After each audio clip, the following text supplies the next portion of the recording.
Oke, silakan saya share dulu yang pembicara pertama, materinya Pak Putu.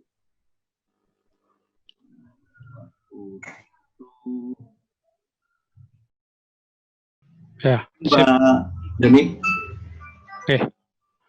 Oke, selamat sore Bapak Ibu, anggota Plipmas atau yang baru bergabung dan anggota baru, teman-teman pengabdi ya. Saya ditunjuk sebagai moderator dalam pada sore ini. Ini juga kita untuk kegiatan saling menyemangati dalam kegiatan pengabdian kepada masyarakat.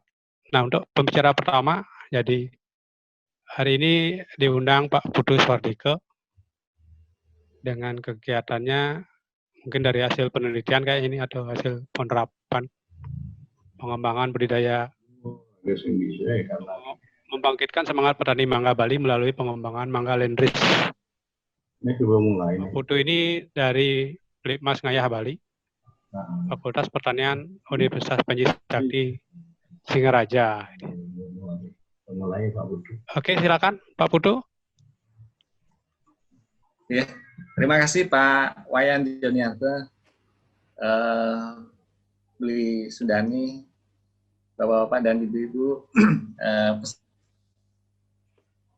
serta bukan meetingnya tapi sharing pengetahuan malamnya.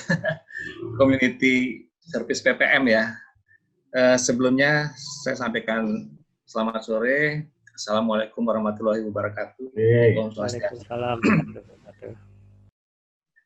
Jadi ini salah satu hasil dari riset disertasi saya yang kemungkinan bisa dikembangkan kemudian diaplikasikan ke masyarakat dalam bentuk pengabdian masyarakat seperti itu. Hingga ini belum hasil pelaksanaan pengabdian masyarakat. Jadi topiknya membangkitkan semangat petani mangga Bali melalui pengembangan mangga Lendresis. Mangga Lendresis ini kalau dicari maknanya itu bisa disamakan, dipadankan dengan mangga asli. Karena sebetulnya banyak sekali jenis mangga di Bali. Gitu ya. Tapi ada mangga-mangga yang memang nggak jelas asal-usulnya.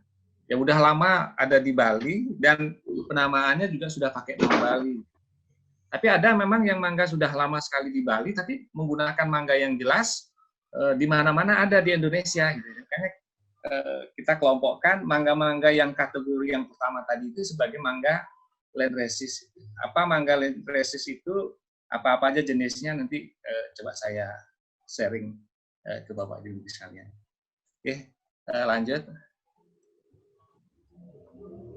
Nah ini sekilas gambaran roadmap pengembangan mangga di Bali dan ini juga tampaknya untuk pengembangan mangga di Indonesia kurang lebih juga seperti ini urut-urutannya dari awal. Nah, bilang kalau riset saya itu ada di tahap awal ini sebenarnya, jadi merupakan riset dasar ya.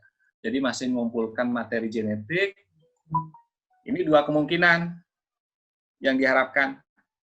Ketemu materi genetik yang langsung bisa dirilis, dilepas sebagai varietas unggul lokal, dan ketemu materi genetik yang dikelak kemudian hari itu bisa dikembangkan lebih lanjut melalui program pemulihan tanaman.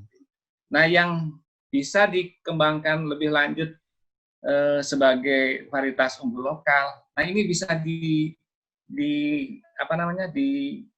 dengan program-program pengabdian, menyiapkan petaninya, apa-apa yang harus disiapkan oleh petaninya, sejalan dengan penyiapan varietas unggul baru tadi itu. Nah, memang paradigma pengembangan mangga sekarang kan sedikit berbeda. Kalau dulu itu mencari mangga yang besar, yang juicy, yang bagus seperti itu. Tapi sekarang berubah dia, yaitu tetap dikembangkan, tetapi juga sekarang banyak orang melirik mangga-mangga yang kecil ukurannya, terus manis atau kecut sekalian gitu. Karena ada juga pangsa pasar yang menghendaki mangga-mangga yang kecut seperti itu. Jadi pasarnya agak berubah sekarang. Nah ini kita coba identifikasi mangga-mangga sudah ketemu. Nah tinggal ini sebenarnya bisa karena petani sudah mengembangkannya, nah, tentu juga perlu diikuti dengan tambahan teknologi dari kita gitu sebetulnya. Lanjut Pak.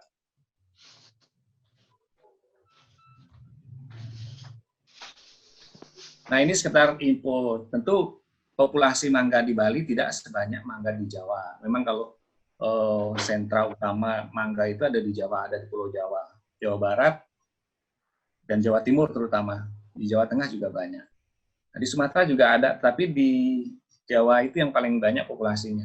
Nah Bali juga untuk mangga itu populasinya juga besar. Jadi produksinya juga secara nasional itu diperhitungkan juga. Karena produksinya itu bisa lebih dari 62.000 ton per tahun.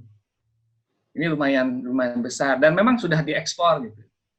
Nah, kurang lebih 50%-nya itu memang ada di Buleleng populasinya. Cuman yang ada persoalan itu kan dulu memang fenomena ini terjadi di mana-mana sepertinya. Nah, dulu ketika masuk varietas baru booming, ya, biasanya petani ngikut. Mangga-mangga yang bagus dulu, yang lokal-lokal itu dipotong semua. Jadi diganti dengan mangga baru. Terutama untuk varietas Arumanis 143. Memang pada dulu waktu mulai dikembangkan itu di samping memang bagus, potensi ekspornya juga bagus. Waktu itu harganya bagus, itu dikembangkan besar-besaran. Sehingga kalau dilihat dari populasinya, itu lebih dari 70% itu populasinya yang mangga Arumanis itu yang paling banyak di Bali, apalagi di Buleleng. Sementara mangga-mangga lokal yang termasuk mangga Landraces ini semakin lama semakin ditinggalkan. Belakangan karena paradigma pasar mangga, market mangga itu mulai berubah, terutama anak-anak muda. Ini mangga-mangga non Landraces ini mulai dilirik kembali. Gitu. Lanjut.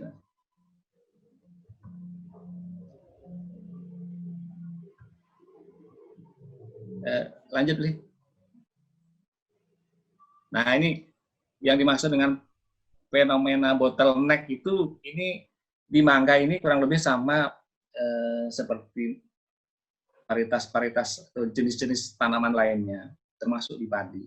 Jadi yang di lehernya ini adalah yang di di bagian runcingnya atau kalau di botol itu di leher botol itu varietas-varietas yang termasuk kategori Landraces tadi atau varietas-varietas lokal seperti itu yang sudah dari dulu itu sudah ditinggalkan. Sementara yang banyak populasinya itu adalah mangga-mangga yang tadi termasuk kategori non Landraces.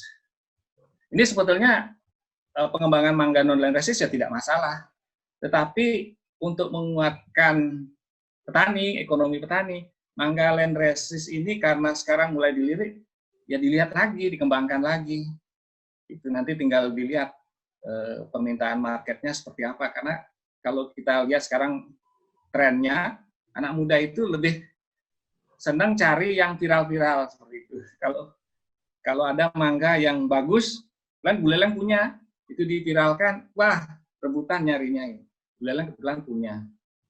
Lanjut, Li.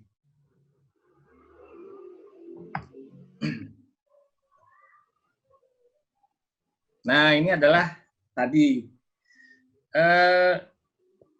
Sebetulnya banyak sekali mangga yang ada di Bali. Jadi kalau berpedoman pada Perda Provinsi Bali nomor 3 tahun 2008, jadi batasan mangga lokal itu adalah mangga yang ada di Bali. Dari manapun datangnya, kalau sudah masuk ke Bali, itu diakui sebagai mangga lokal Bali. Tetapi dari sisi keilmuan ada batasan yang lain. Sebenarnya kalau kita mengacu dari apa namanya hal-hal yang kelaziman yang ada di pertanian, kalau suatu jenis, suatu varietas itu sudah lama sekali dirawat, dipelihara, dan bahkan seperti milik suatu masyarakat setempat, dan itu sudah ditanam secara turun-temurun, itu baru dikategorikan sebagai mangga lokal. Jadi kalau sudah seperti di awal tadi saya sampaikan, kalau penamaannya itu ada di mana-mana, misalnya aromanis, di mana-mana ada, di Jawa ada, di Sumatera ada, di Kalimantan ada, di Bali ada, itu kita kelompokkan mangga non-red-resist. Aromanis, mana lagi, golek, Bali Jiwa atau madu anggur, Parkit, Ceylon, Brazil. Nah, ini mangga-mangga yang ada selain di Bali. Ini kita kalau kami kata saya kelompokkan ini sebagai mangga yang non-land resist. Sedangkan yang ini yang jumlahnya banyak ini mangga land resist. Jadi ada amplem sari atau legong, kemudian bikul dan lain-lain itu mangga land resist. Penamaannya itu menggunakan nama-nama Bali, nama-nama lokal. Memang ada beberapa jenis yang mirip-mirip, tapi setelah saya dalami, misal Gandarase. Gandarase itu saya telusuri, oh ini juga ada di Jawa. Di Bali ada, tapi setelah saya bandingkan, saya ke Cukur Gondang, cari informasi juga ke Cukur Gondang di Pasuruan, oh ternyata Gandarase yang di Jawa dengan yang di Bali beda. Dodol juga seperti itu. Dodol kayaknya di Jawa juga ada. Tapi dodol yang di Bali itu sudah melekat seperti itu, saya kelompokkan land resist. Karena masih bisa kita identifikasi lagi perbedaan-perbedaannya untuk kita ketahui apakah ini bisa dikembangkan lebih lanjut atau tidak. Nah, inilah yang saya maksudkan itu, mangga non-land resist ini meskipun jumlah kultivarnya itu sedikit, tetapi mendominasi. Sementara yang land resist ini banyak sekali, dia minoritas. Bahkan ada beberapa jenis, contohnya mangga gading. Nah, ini mangga gading yang ada di Petang di Kabupaten Badung. Itu cuma ada satu pohon. Pohonnya bagus, biasanya cuma ada satu pohon. Jadi begitu memang keadaannya. Sementara memang ternyata masing-masing jenis mangga ini punya kelebihan-kelebihan. Yang menurut pendapat saya tidak boleh diabaikan sebagai plasma nutfah. Ini harus diketahui, diidentifikasi. Siapa tahu ke depan itu karena terus berubah paradigmanya, siapa tahu nanti suatu saat akan bermanfaat. Jangan sampai kehilangan plasma nutfah. Lanjut, Li. Nah, ini beberapa contoh tampilan buahnya. Nah, kalau mana lagi Brazil, Parkit, aromanis, golek, ini kan mangga-mangga yang sudah umum. Ini kebetulan yang tipe buah besar. Tipe buah besar. Kalau mangga de Pehe ini belum bisa diklaim sebagai land resist karena sebetulnya ini mangga aromanis 143 kebetulan ditanam di de Pehe karena kondisi lingkungan tertentu ya. Dia menampilkan sifat yang sedikit berubah dibandingkan dengan aromanis 143. Memang kualitasnya lebih bagus. Nah, ini dipasarkan oleh Probolinggo, diekspor mangga depe ini sebagai mangga depe, kan aromanis gitu. Jadi dia dipasarkan, diekspor melalui Probolinggo sebagai mangga depe, padahal ini ya aromanis. Saya sudah menguji juga, sudah mengidentifikasi secara molekuler, ini sama sekali nggak ada perbedaannya. Mirip, persis mirip. Tapi secara fenotipa, dari tampilannya, ada perbedaan-perbedaan, rasanya lebih manis, kalau disimpan lebih awet. Nah ini, tapi belum bisa diklaim sebagai land resist. Nah kalau pohon putih ini yang di paling bawah, nah ini memang land resist. Cuman belum bisa kita banggakan, masih perlu perbaikan. Lanjut, Li.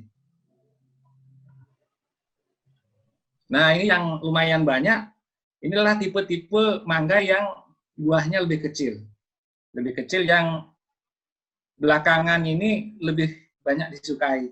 Ya memang kalau aromanis, mana lagi itu kan memang sudah sangat digemari. Tetapi karena ukuran yang besar, nah, kalau makan satu sendiri gitu,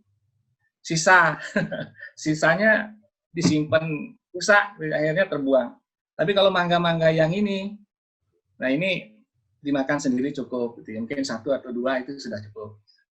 Ini beberapa memang sebagian besar ini merupakan mangga Landraceous. Ini memang nggak begitu jelas. Ada poh ini poh bikul yang paling bawah nomor ini itu dah persis. Nah ini poh bikul ini yang sekarang lagi favorit di Bali. Nah ini juga dari hasil penelitian saya ini juga bagus. Kadar gulanya tinggi sekali, 60%. Cuman kayaknya nggak cocok untuk yang kurang suka gula atau yang diabetes, yang mengurangi konsumsi gula. Ya, tapi banyak sekali ragamnya, dan ini dari sekian ini banyak yang bagus.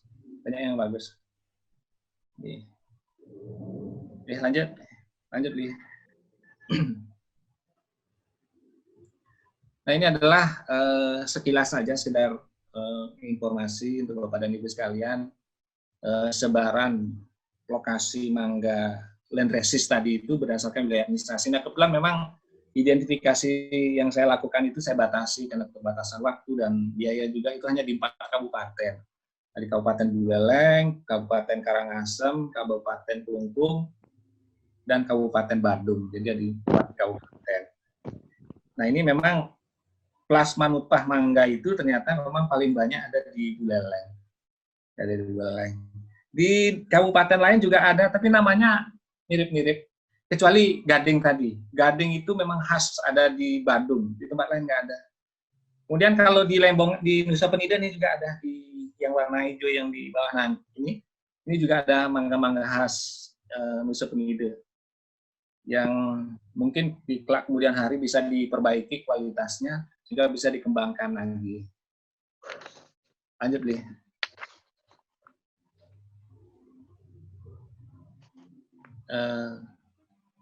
Lagi Li, ke bawah Li.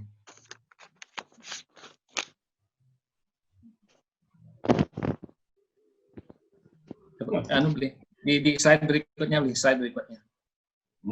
Ini suka ini dia.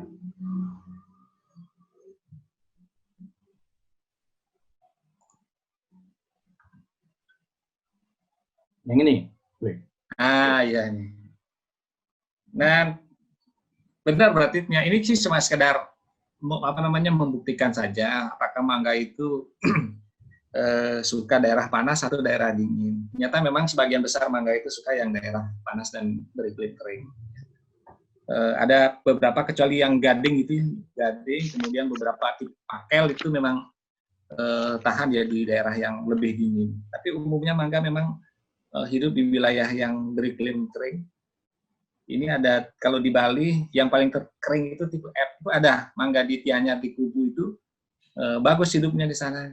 Dan kalau di Buleleng ini tipenya juga kering, iklim ini Nusa Penida, di Bukit, di Jimbaran itu di Buluwatu itu juga kering, ya, tapi mangga tumbuh bagus.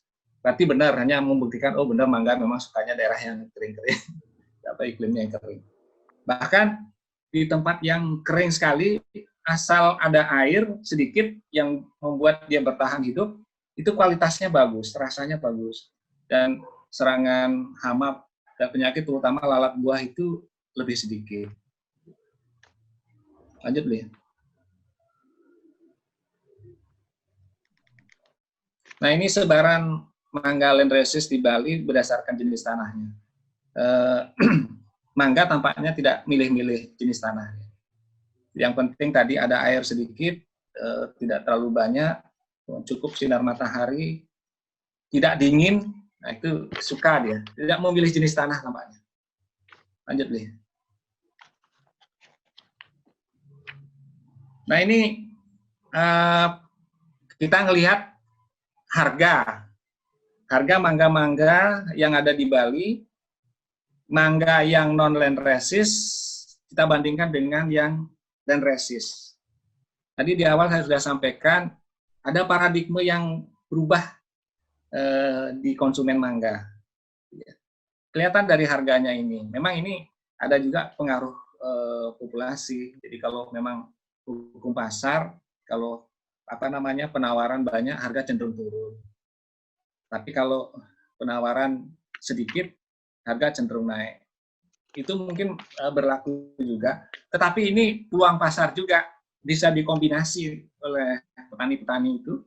Sehingga dia dalam satu satuan luas, kalau menanam mangga, dia harus menentukan.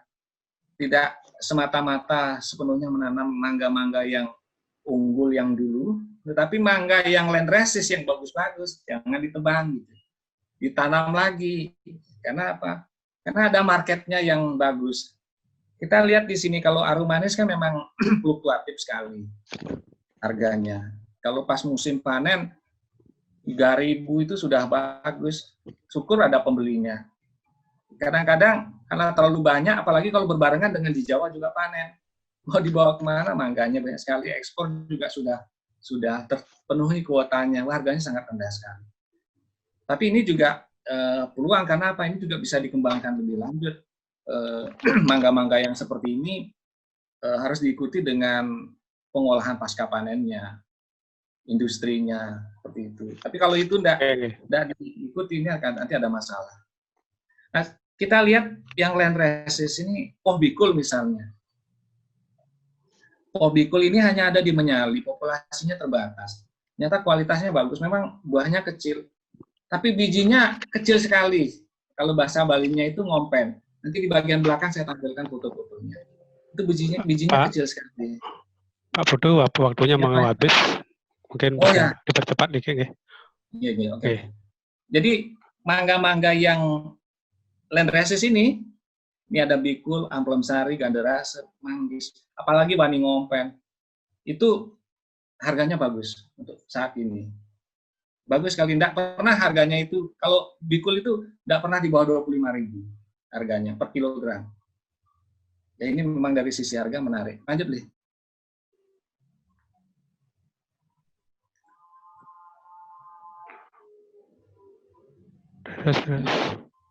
Belum. Oh ini udah lanjut. Oh ini naik lagi. Lanjut. Ini benih ya? Ya ini tampilan foto. Yang di bibit, harga bibit tadi udah ya? Udah tadi. Ini harga mangganya, yang harga bibit. Oh ya, buat dulu ya. Nah ini contoh-contoh.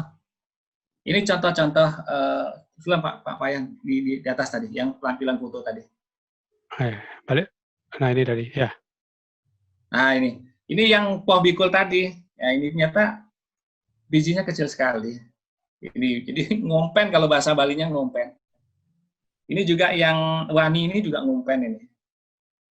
Nah, kita punya plasma nafkah yang seperti itu. Ini tentu dari sisi dari sisi pemberdayaan masyarakat, ini potensi yang bisa kembangkan baik secara ekonomi maupun dari sisi konservasi plasma nafkah tanaman. Ini bisa dikembangkan. Lanjut Pak Payan.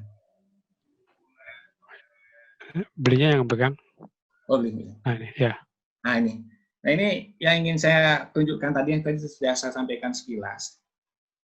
Kualitas buah mangga-mangga land resist itu bersaing dengan mangga-mangga yang non land resist yang tadi sebelumnya puluhan tahun yang lalu dikembangkan besar-besaran. Memang waktu itu belum diidentifikasi, belum diketahui mangga-mangga itu, jadi pokoknya kalau lokal tebang gitu. Ya, sekarang belakangan tahu, contoh yang pohbikul tadi ini kualitasnya bagus, beberapa jenis mangga land resist ini juga kadar antioksidannya, potensi kadar antioksidannya juga tinggi gitu ya. Vitamin C-nya juga lumayan tinggi. Nah, ini kan dari sisi kualitas kan bagus, yang di kelak kemudian hari perlu dipertimbangkan untuk dikembangkan juga. Lanjut Li.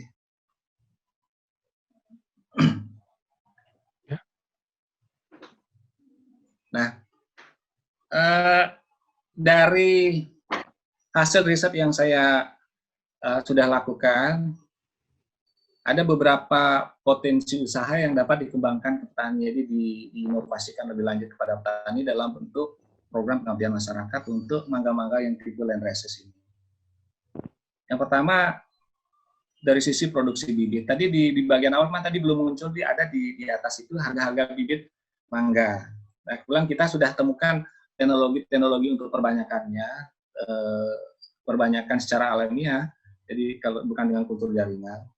Mangga poh bikul, mangga wani ngompen atau wani ngompen yang dulu karena tidak punya biji dan dia bergetah cukup tinggi, agak sulit diperbanyak secara vegetatif.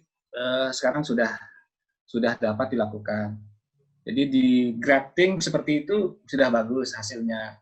Kalau dicoba ternyata memang ada teknik tertentu yang harus dilakukan untuk memproduksi bibit itu.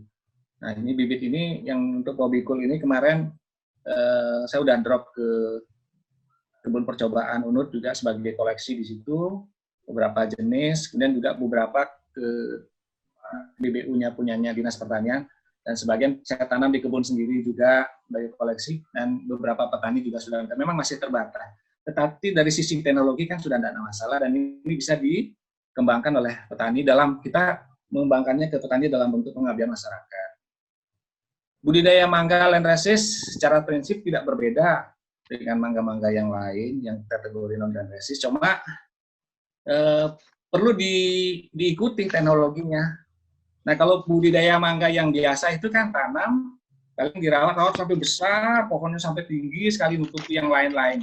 Padahal budidaya mangga kan tidak perlu seperti itu. Tidak perlu tinggi-tinggi, mungkin ketinggiannya 3,5 sampai 4 meter. Jadi dengan pruning yang rutin, itu bentuknya akan bagus, tidak perlu tinggi-tinggi pohonnya. Jadi itu mungkin teknologi yang bisa kita kembangkan dalam bentuk pengabdian masyarakat. Di pasca panennya, di pemasarannya dengan sekarang ada e-market, atau digital market, seperti itu. Apalagi di zaman COVID sekarang ini, pemasaran itu, nah cuma sekarang ada masalah. Buka e-market, produknya nggak ada. Terbatas karena populasinya sedikit. Saya coba pasarkan mangga bikul. Udah 1 kali, 2 kali dapat. Pesanan udah mulai banyak, saya pesan, masih sana sudah dipesan orang banyak, ini nggak dapat buah. Nah, ini juga problem. Tapi kalau ini satu kesatuan kita kembangkan bersama, mungkin dalam waktu 5 tahun ke depan kita sudah ada hasil gitu, untuk mangga yang Landraceous terutama yang diunggulkan tadi. Lanjut nih. Ya. Nah, ini.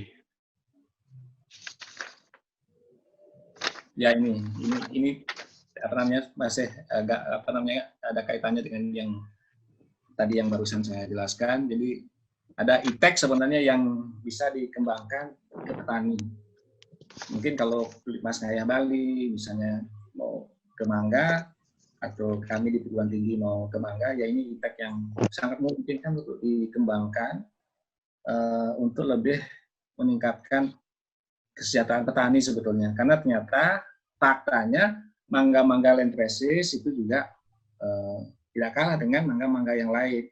Dan tampaknya petani itu perlu juga kita berdayakan untuk tidak kalau di bahasa Balinya itu ketok semprong. Ketok semprong itu kalau petani A nanam A berhasil, ikut semua tanaman yang ini dipotong semua. Sama dengan cengkeh kan, dulu kopi bagus tanam kopi, cengkeh booming, kopi potong tanam cengkeh.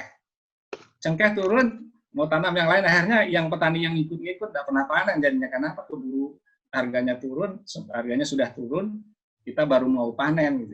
Yang lain kan sudah duluan.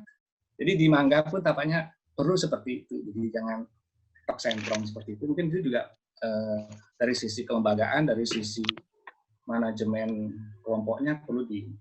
Nah, ini sekedar informasi tambahan saja untuk mengetahui sebenarnya kalau mangga poh bikul itu cocoknya itu dikembangkan dengan biji atau dengan populasi. Karena dari yang sudah berkembang kan pertama kan dengan biji aja ditanam. Bijinya memang ngompen, tapi dari 100 buah itu ada buah yang besar. 1 atau 2 buah yang besar yang punya biji yang bagus.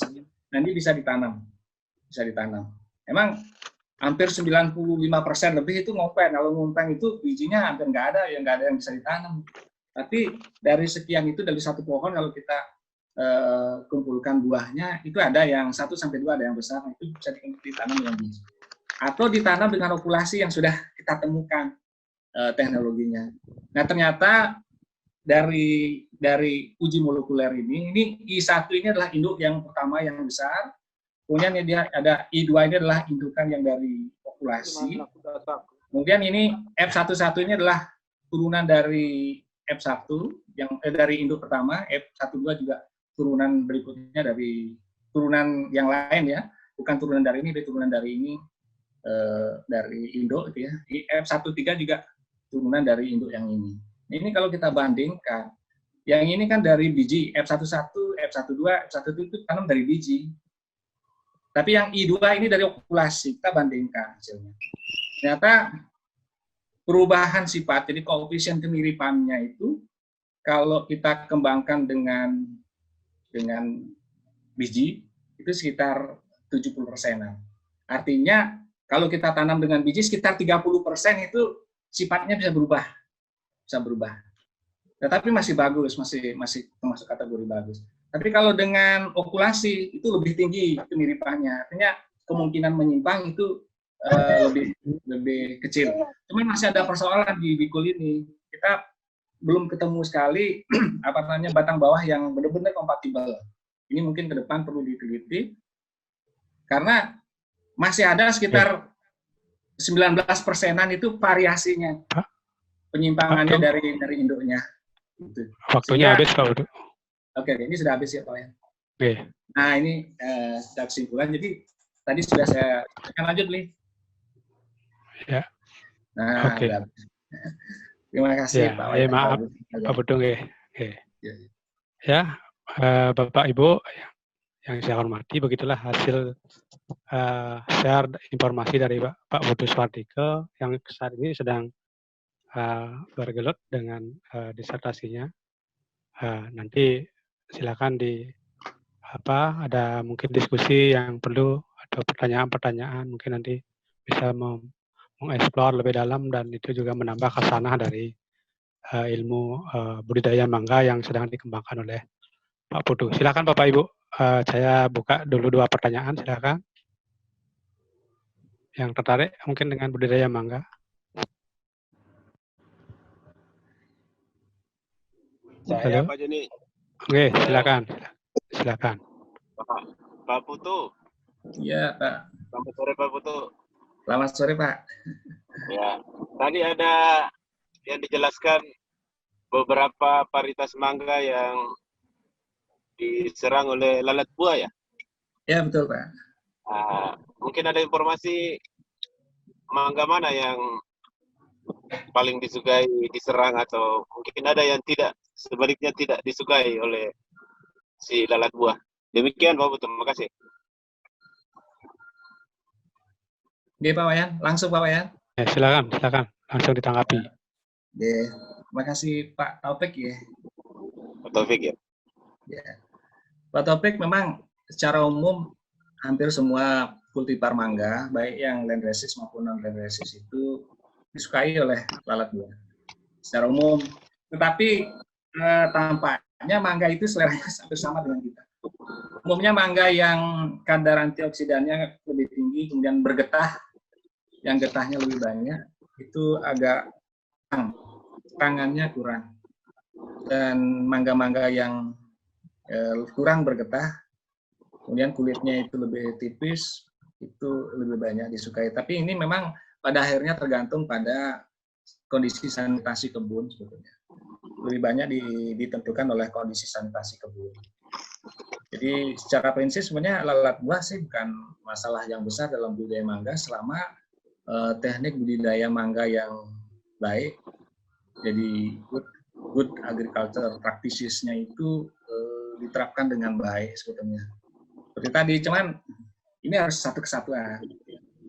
Tapi umumnya mangga-mangga yang kategori Landraceous seperti Poh Bikul itu serangan lalat buahnya agak kurang memang. Tapi memang tipe ini agak bergetah ya, tapi bukan seperti Weni atau Pakel, tapi dia memang getahnya lebih banyak dibandingkan dengan Aromanis. Nah, kalau mangga-mangga yang berkulit tipis seperti golek, wah itu memang serangannya lebih tinggi. Aromanis serangannya cukup tinggi, tetapi yang paling tinggi itu golek. Kemudian juga mana lagi itu juga cukup disukai. Tapi sekali lagi Pak Taufik, kalau lalat buah ini masalah yang umum di buah-buahan termasuk di mangga, kuncinya adalah sanitasi kebun sepertinya. Jadi sanitasi di kebun itu. Jadi kalau ada sampai buah yang turun jatuh kena lalat buah, jatuh dibiarin. Ini kan sama dengan membiarkan lalat buah itu berpihak di situ.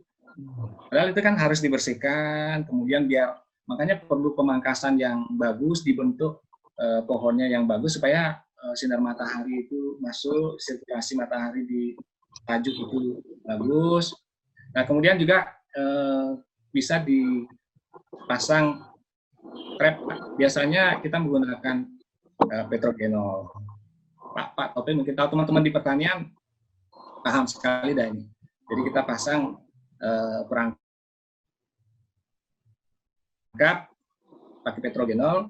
Nanti petrogenol ini mengandung zat yang bisa mengundang lalat jantan. Jadi kalau lalat jantan itu mencium bau petrogenol, dia mencari masuk ke perangkap. Jadi perangkapnya itu dibuat menggunakan botol aqua bekas, bisa yang besar atau yang tanggung, itu dipotong, dibuat seperti bubu. Jadi dibalik, potongan dekat lehernya dibalik, jadi bubu seperti bubu. Nanti pasang petrogenol digantung, di petrogenolnya di kapas, seperti itu digantung. Nanti lalat jantan masuk. Nah, karena lalat jantan banyak yang terperangkap sebagai banyak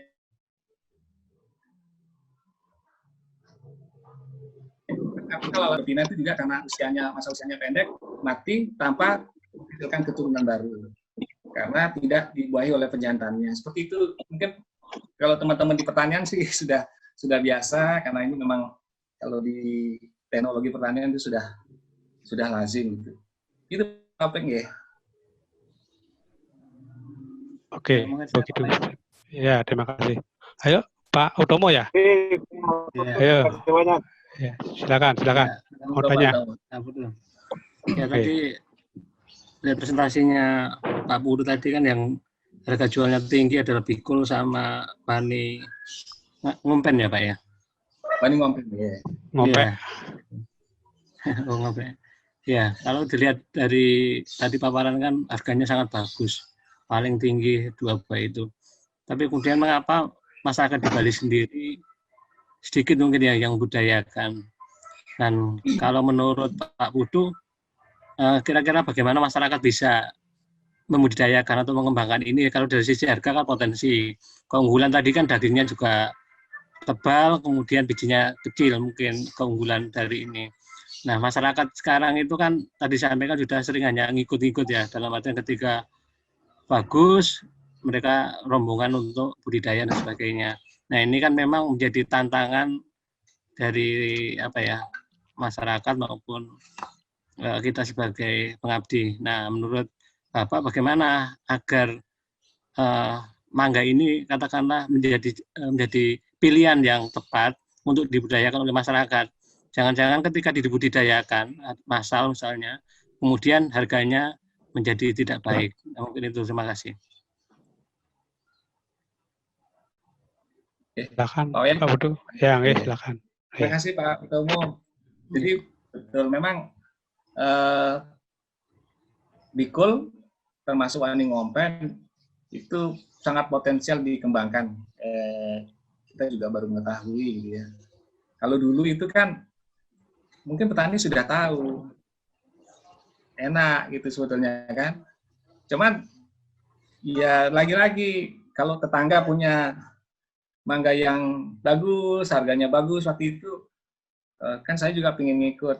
Jadi mangga yang saya punya sudah bagus itu ya saya tebang aja kan gitu. Kalau dulu kan lebih banyak begitu, tani ngikut-ngikut. Tidak hanya di mangga, hampir di semua jenis tanaman. Kalau tetangga tanam cabai panennya bagus, saya tanam cabai banyak gitu ya. Jadi tanpa memperhitungkan aspek yang lain gitu ya. Nah, ini memang tantangan. Belajar dari itu tentu pengembangan mangga itu perlu diperhitungkan juga pemilihan jenisnya. Tapi memang hukum pasar tetap jalan, Pak Utomo. Kalau populasinya banyak, misalnya Pobikul dikembangkan besar-besaran, harum manis yang ada dipotong ganti Pobikul, ceritanya sama, Pak. Nanti ya Pobikul ya sama, nanti harganya pasti nggak ada, Pak, karena populasinya banyak, gitu kan. Tapi ini perlu diatur karena ternyata Pobikul juga punya potensi. Sehingga kalau memang Dinas Pertanian bisa menghitung sebetulnya berapa sih segmen pasar yang suka Pobikul ke depannya, yang suka model begitu. Tentu dia kalau Pobikul nggak bisa masuk industri karena buahnya kecil. Tapi kalau yang harum manis itu kan cocok. Kalau kita punya Poh Putih itu bisa masuk ke industri karena buahnya besar, daging buahnya tentu banyak. Itu ekonomis kalau masuk ke industri. Tapi kalau untuk dikonsumsi sebagai buah meja misalnya, apalagi kalau dibawa jalan-jalan seperti sendiri gitu, bawa golek atau bawa mana lagi kebesaran. Tapi kalau bawa Pobikul 2 kan sudah cukup gitu. Karena anak muda sekarang suka seperti itu. Nah ini perlu tapi Pobikul itu bisa dikembangkan, Pak, sebagai bagian dari diversifikasi mangga. Itu diperhitungkan, harum manis juga dikembangkan, tetapi mangga-mangga lokal yang bagus-bagus itu ya dikembangkan.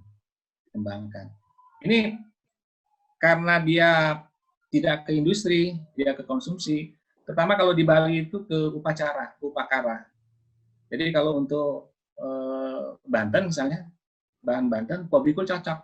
Karena dia ukurannya kecil, nggak perlu kalau buah yang besar, ada mangga dulu dimasukkan, apalagi semangka seperti itu kan nggak efisien untuk sesajinya. Ini Pobikul ini potensial. Kalau sama, Pak, itu memang di samping berkualitas, populasinya terbatas. Ngumpennya itu yang menyebabkan populasinya terbatas karena bijinya dikit, sama dengan Pobikul. Ngumpennya itu yang menyebabkan populasinya terbatas. Tapi dia punya potensi market yang bagus, untuk dikonsumsi. Nah, ini kan belum disentuh. Kan kebutuhan orang yang yang suka mengkonsumsi mangga yang seperti itu kan perlu dipelajari lebih lanjut. Tapi yang saya ketahui untuk saat ini, keperluan mangga Pobikul di saya saja, Pak, yang permintaannya melalui saya udah nggak bisa dipenuhi. Artinya masih ada potensi untuk dikembangkan lagi. Nah ini dalam dalam skala yang kecil bertahap itu bisa dikembangkan melalui program pengabdian masyarakat. Itu di sana arahnya, Pak. Mungkin nanti kalau dalam jumlah besar-besaran, nah itu perlu dipertimbangkan marketnya lagi. Gitu, Pak Utomo. Terima kasih. Terima kasih. Oh ya, jadi karena ini sudah waktu juga, jadi mungkin nanti kalau ada yang Bapak Ibu yang tertarik lagi dengan informasi mengenai mangga yang dikatakan land resist tadi, mungkin bisa nanti lewat secara japri atau chatting dengan Pak Putu.